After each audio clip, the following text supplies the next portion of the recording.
আমাদের পাড়ার বিপিনদাকে চিনিস তো? হ্যাঁ চিনি তো, বেশি কথা বলে।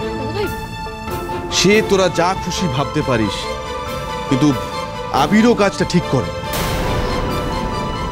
বিপিনদা আমার কাছে জানতে চাইছিলেন তোমাদের আবির অত ভালো একটা চাকরি করত, সেটা এখনো মন দিয়ে করে তো? তখন আমি বললাম যে কেন, কি হয়েছে বিপিনদা?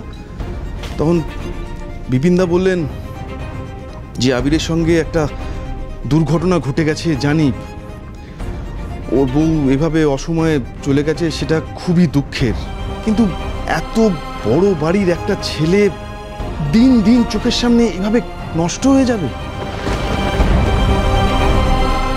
বিষয়টা তো আমাদের ফ্যামিলি, তো ওনার এত মাথা ব্যথা কিসে? আর তুমি কিছু বলতে পারলে না? বাবাও তেমন। আরে এসব লোককে তো এড়িয়ে গেলেই হয়।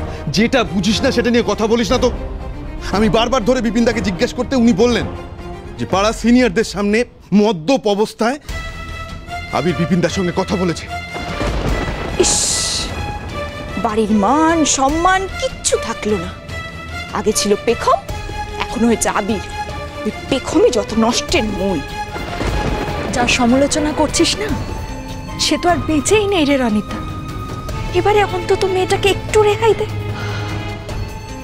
পাড়ার মধ্যে আবিরকে নিয়ে রীতিমতো কানাকানি শুরু হয়ে গেছে। আর এই আবিরই একদিন শুধু আমাদের বাড়ির না, এই গোটা পাড়ার গর্ব ছিল। আমি জানি বৌদি, এই কথাগুলো শুনতে তোমার সত্যি খুব খারাপ লাগছে, বিশ্বাস করো খারাপ আমারও লাগছে, কিন্তু আমাদের এবার সিরিয়াসলি আবিরকে নিয়ে ভাবা উচিত। ও এই মেন্টাল কন্ডিশনে থাকলে তো খুব মুশকিল। দিন দিন বিষয়টা আরো খারাপ দিকে যাচ্ছে। আমিও তো সেটাই চাইছি।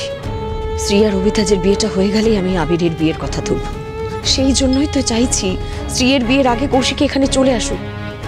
দুজনে একসাথে থাকলে, কথা বললে ওদের বন্ডিংটাও বাড়বে। সেটা যদি সত্যি হয় মা, তাহলে তো খুবই ভালো হবে। আবিরকে এরকম মন মরা অবস্থায় দেখতে আমাদের কারোরই না সত্যি ভালো লাগে না। আর আবিরকে তো আমরা আর চিনতেই পারি না, কেমন একটা হয়ে গেছে না এখন। পেখমের চলে যাওয়াটা আবিরকে একেবারে শেষ করে দিয়েছে না? এত বড় একটা শখ কাটিয়ে উঠতে একটু সময় তো লাগবে কাকুমণি, তাই না?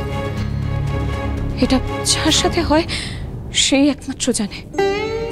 ইটস ভেরি ভেরি ডিফিকাল্ট কাকুমণি। কিন্তু ওকে তো পারতে হবেই শ্রী, তা না হলে যে আমার ছেলেটা একেবারে শেষ হয়ে যাবে। আর রঙ্গন, সেই কবেই তো তুই ওদের দুজনের আলাপ করিয়ে দিয়েছিলিস, তাই না বল? হ্যাঁ, সে তো সেই কলেজে থাকতেই। বুধুয়া সোম থেকে রবি প্রতিদিন সন্ধ্যে 7:30টায় স্টার জলসায় ও ডিজনি প্লাস হটস্টারে।